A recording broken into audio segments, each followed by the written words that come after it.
Weh, lemari janda ki. Iki jenenge lemari janda tobrut, Mas. Weh, ngawur weh. Ngawur piye to?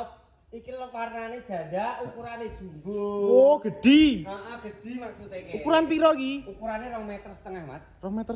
Tingginya 190 iki. Oh, Iki jan requestan. jos ki.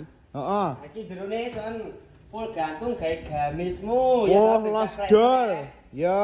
Nah, sing sebelah kene ya full gantung. Oke, Jalure akeh gantungane. Gantungane loro.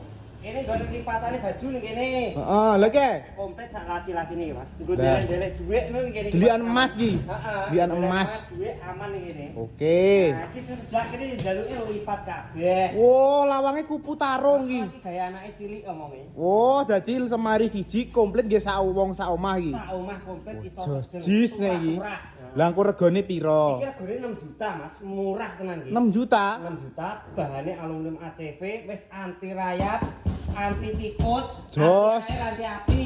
Jos, lah iki jelas ongkire larang. Kira larang piye? Gratis ongkir Mas Kiki. Tenane? Jawa Timur, Jawa Tengah, tenan gratis ongkir. Woi, berarti wong Cilacap nih gratis iki. Yo gratis no, bayar ya COD iki barang teko, dikekne nang kamarmu lagi dibayar. Oh, sistemnya COD.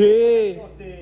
Infone no. Infone pemesanan mesti toh. Mm. Dibawahi bioprofil lengkap tombok, toolnes terhubung. Oke lho. Lemari jabrut janda tobrut